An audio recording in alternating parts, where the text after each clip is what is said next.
municipalities, or the public utility will start developing those smaller systems distributed throughout the territory. Solar power, mostly if we concentrate on electricity generation, the PV system, technology exists. Germany has over 5,000 megawatts of installed capacity on photovoltaic power cells. So very good government program to develop photovoltaic systems in Germany. There's also concentrated solar power. So this is a picture that I took about 30 years ago in France, where there was the first concentrated solar power system that was established, and they stopped it at some point. It was too difficult to operate. They used liquid sodium, which was not a very good idea. But they've reopened this site to restudy it. But we see that there's some other examples here, like in Spain, where this type of technology is being developed as a source of electricity generation.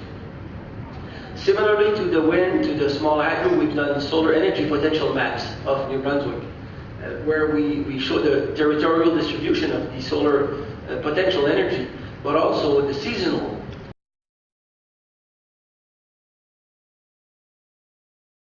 To implement government policies in small hydro and solar energy for the province. Biomass energy, this is a picture from Canada. In Canada we have a lot of forest, so we're doing some work based on biomass, but based on this type of system here where we use wood biomass, whether wood coming from harvest or residual wood coming from the processing of the wood to do pulp and paper, or from the lumber industry. There are some systems in Canada where we use, here is Municipal Waste, is a city in Canada, in eastern Canada, where they use, because we're not part of that project, but they use municipal waste, so you see here, and they use some sawmill waste, some wood biomass waste here. They combine that together. Sometimes they need a little bit of oil to start boilers, but essentially they produce electricity and heat. They heat 125 buildings in that city, and they generate 1.2 megawatt of electricity. They could generate more electricity, or they could use the heat to do some cooling also eventually with chiller absorbers. But it's an example where municipal biomass waste from municipalities combined with biomass is used as a source of energy generation. This is a site that I visited a few months ago in Sweden, where you have a biogas reactor here. And what's interesting here is that this biogas reactor is using the organic waste product from a slaughterhouse that they have in that community, and also the biomass waste from various restaurants in the community. So they have a system to accumulate this organic matter, and they, using this bioreactor, they generate natural gas. Quite a lot of them. But once you generate your gas, you need to have some markets for that. So this company is also using, showing that they use the natural gas that you produce here in cars in the community. So essentially, they want to transform part of the stock of vehicle within the community to use natural gas produced from the organic waste from the food chain system in the country, in the city. This is an example where some work from a group out of Netherlands, this is not from our own research, but essentially where they show that by 2050 we could have an energy system that is 100% based on renewable energy. So you see that on the top part is the dirty energy, nuclear, coal, natural gas, and oil, where they all phase out to almost zero in 2050. And you see that the natural renewable energy phasing up quite rapidly from this point here. You see that on the bottom you have more wind, wave, photovoltaic, and all the green and yellow part here is based on biomass systems, whether from algae, crops, special harvesting, or traditional biomass, or residual waste. So you see that biomass is part of the solution also. To move towards a renewable energy 100% renewable energy system. But this type of model shows that it is possible to change the way we generate electricity in a quite rapid period of time, only 40 years from now.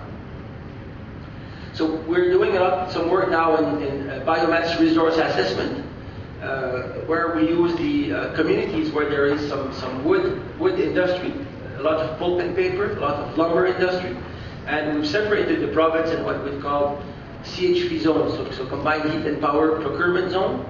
And from there, why we do that is when you use biomass, you need to minimize the distance of transport of your biomass. Otherwise, your economic costs will be too high, and carbon costs will be too high.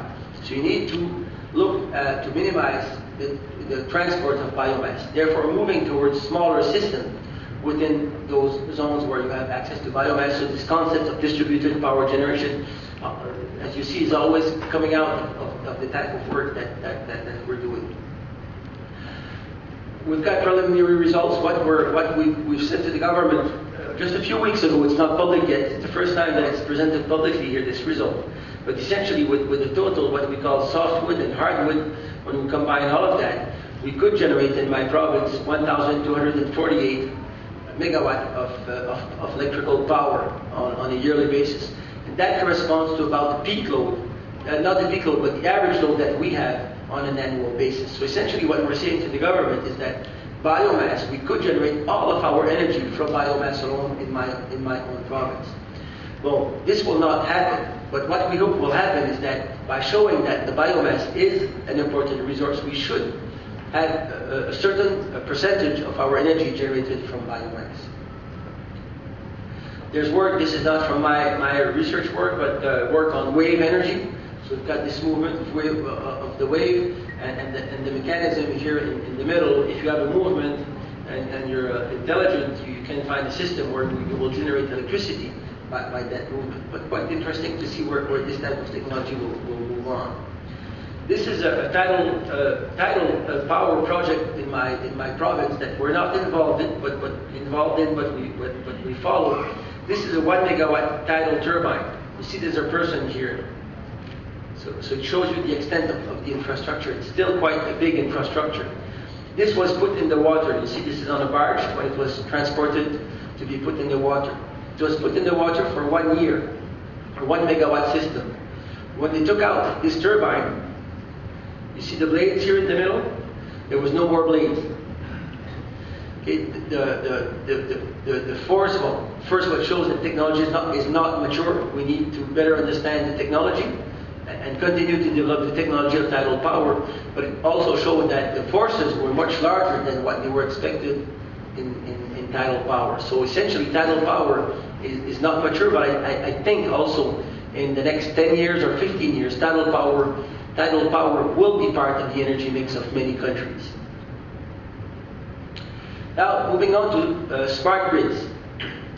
Do I still have some time, Professor Joseph? Yeah. So, essentially, the electricity transmission and distribution system, I say that it is a marvel of engineering. In the sense that if you have a switch on a wall somewhere and you flip that switch, there's a light that's going to go on. That's fabulous. And it works every time.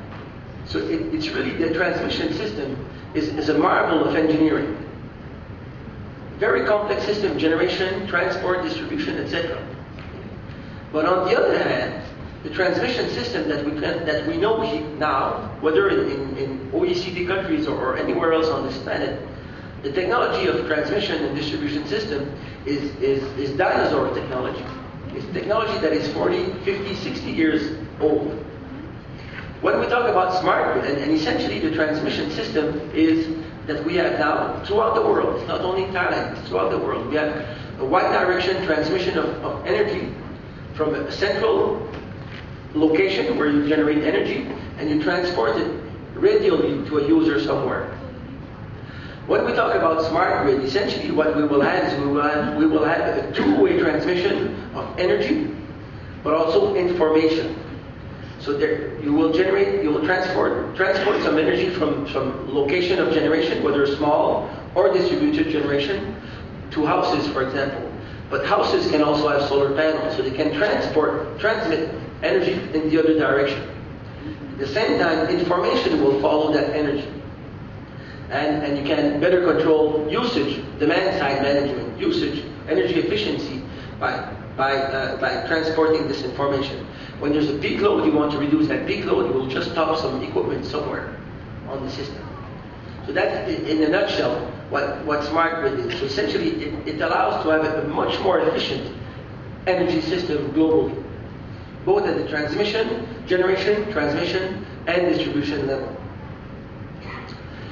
IEA has done a lot of work also. IEA is pushing for a smart grid development.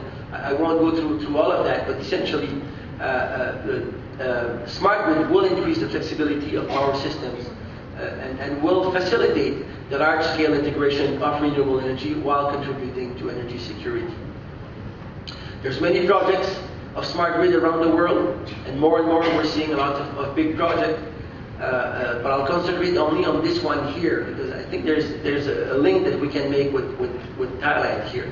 Essentially, this is again Denmark, and there's a small island here. This is Sweden, and Poland is down here. Germany is here, and this island here. Essentially, there's a project where they want to implement smart grid technology on this island with 40,000 people living on this island. So it's a small island, but still a lot of people, 40,000 people.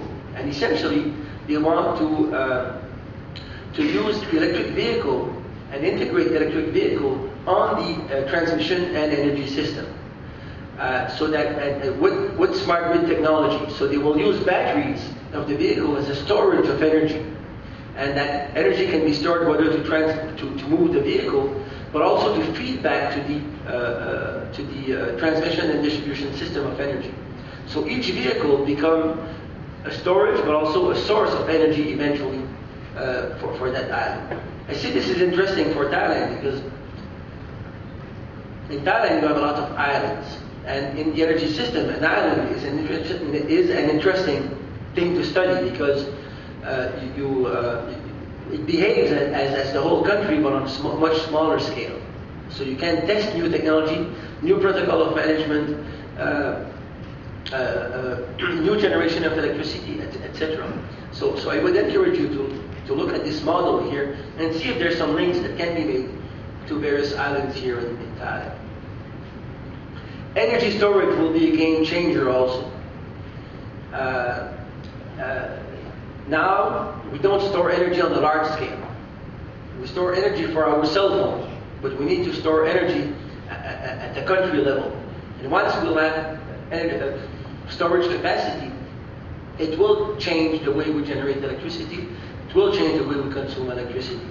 And in particular, it's going to be a way to add a lot more renewable energy on the energy portfolio. There's various technology: pump storage, hydro, compressed air, flywheels, accumulators, whether solid or liquid based, hydrogen, etc.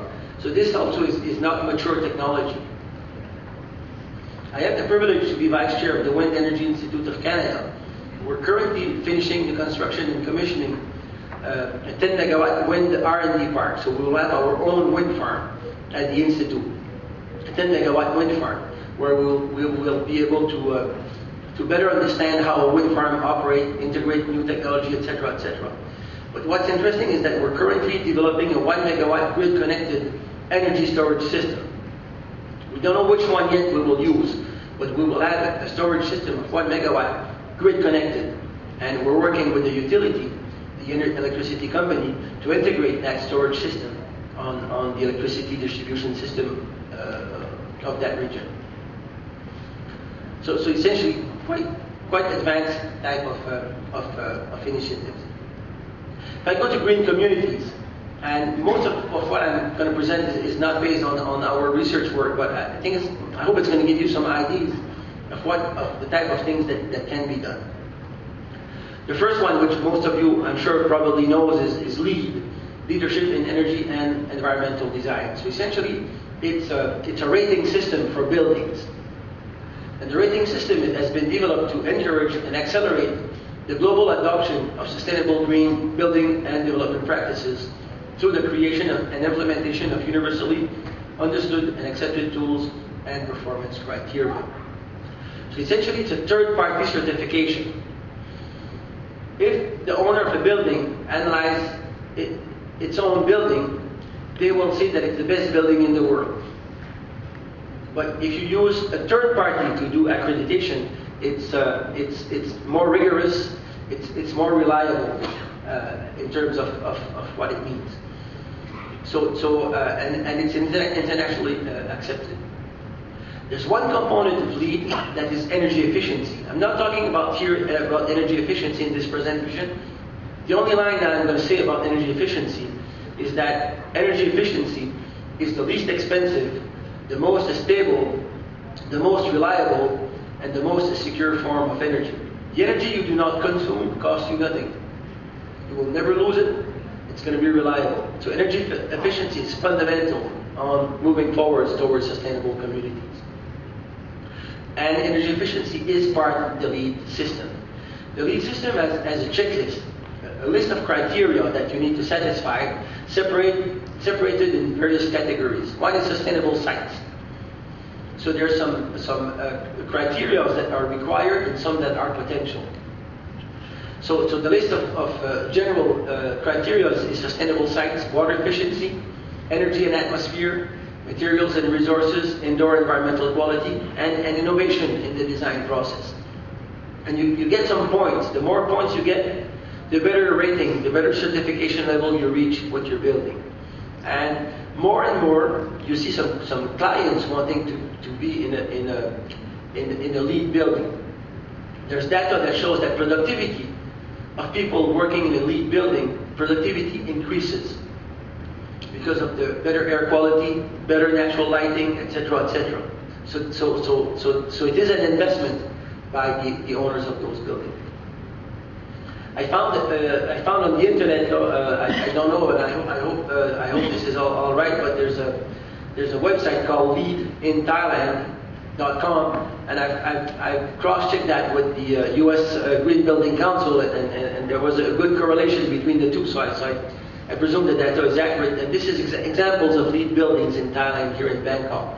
So the Bank of Ayutthaya, Satone Square, and Park Ventures are examples. And there's about 12 LEED buildings listed at the U.S. Green Building Council as LEED certified buildings. It does not need to be large buildings. This is an example on the top of university housing in Canada, University of British Columbia. And on the bottom is a resort housing in Canada also. So it can be some smaller buildings built up with LEED system. The Canada Green Building Council has two programs that I'm going to expose to you. I'm not part of those programs except to say that one of my students is working at the Canada Green Building Council. So therefore there's some small influence of myself in those programs. So essentially the Green Up program. We use a lot in the West. I don't know how it's done here in Thailand, but what we call generally accepted accounting principle. When you present your financial statement of a corporation in Canada or United States or in Europe, you need to present those financial statements according to some principle of reporting called generally accepted accounting principles. That way you present your financial statements in a way that everybody understands them. And the benchmark is the same for everybody. There's audited financial statements that certifies all of that. Essentially what the Green Up program wants to do is essentially do the same type of thing, but for the building operation. So essentially it's providing tools and performance standards and resources to help building owners and operators understand, measure, and compare the performance of their building portfolio. So it's a standardized approach to recording and monitoring energy and water usage and greenhouse gas emissions in buildings. It's a standardized approach to assessing the energy and environment performance of the buildings, in setting energy and water performance targets, highlighting retrofit opportunities, but also learning and sharing opportunities and challenges. So essentially, having some generally accepted building management principles so that everybody measures the performance of their building with the same type of system. Quite interesting in terms of model. Another program at the Canada Green Building Council is the Smart Road Program. So essentially, it's a collection of land use and development principles. Again, principles that states how you can develop a land to enhance the quality of life, preserve the natural environment, and save money over time. It's based on the recognition between the development and quality of life. It's not only developing a land, but it's developing a land so that people will be happy to live there. So there's 10 smart road principles. I can go through them rapidly, but I would encourage you to go see the Green Building Council website and to get more information, or talk to me if I can link you with somebody at that council eventually. But essentially, mixed land use, developing land where there's a combination of home, retail, business, and recreational. So essentially, it's building well-designed, compact neighborhood where you live, you work, and you play in that environment.